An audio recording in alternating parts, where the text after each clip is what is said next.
not know what the source of this stream of particles is at this point. There is discussions that are ongoing. First, to make sure that the safety of the two spacewalkers is not compromised in any way, and then to determine what impact, if any, this might have on the integrity of that Soyuz vehicle.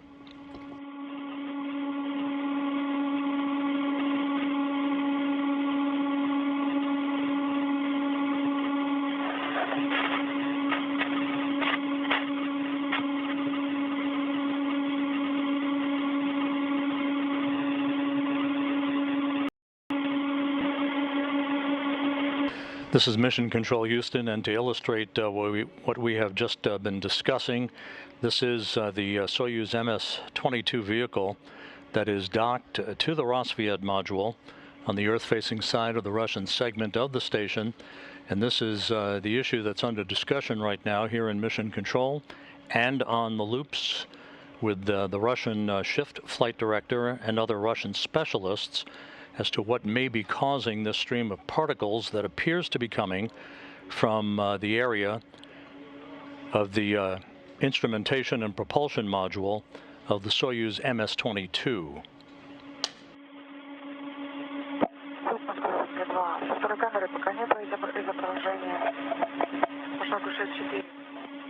Moscow, that's for step 6.4. I am not seeing any video. And we copy. You do not need to put step 7 in work as of yet. Copy. And Anna, could we please switch to space to ground 1?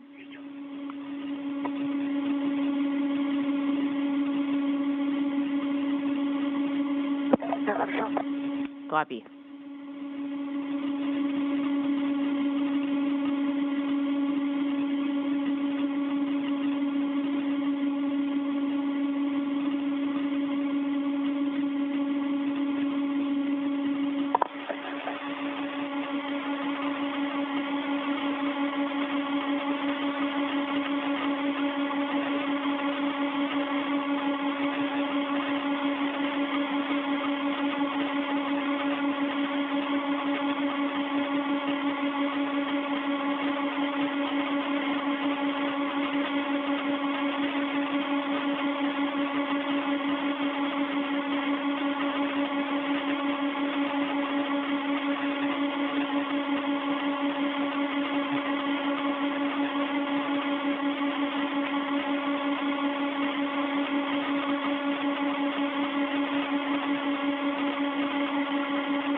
This is Mission Control Houston.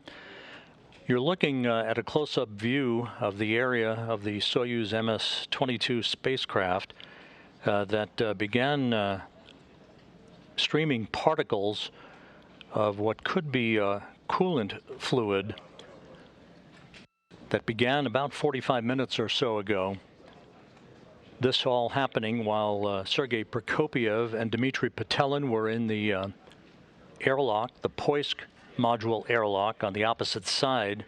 This Soyuz, which brought Frank Rubio, Prokopyev, and Petelin to the station back in September, is docked to the Rosviet module on the Earth-facing side of the Russian segment of the station.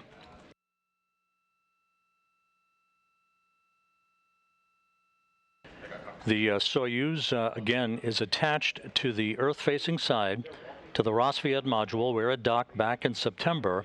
And about 45 minutes ago, we began to see a stream of particles coming from the area of the instrumentation and propulsion module of this vehicle, as Prokopyev and Petelin had completed the donning of their Orlan spacesuits in preparation for the spacewalk that they are preparing to conduct outside of the Poisk airlock to support the movement of a heat-dissipating radiator from the Rosviet module over to the Naoka multipurpose laboratory module.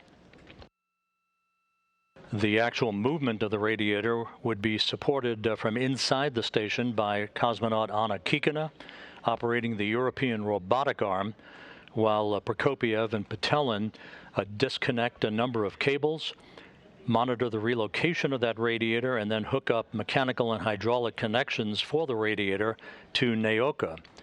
Now, what impact this apparent leak or stream of particles from the Soyuz MS22 might have on tonight's spacewalk, not yet known. We are in discussions with the Russians as we speak to determine whether or not there will be any impact to the spacewalk itself.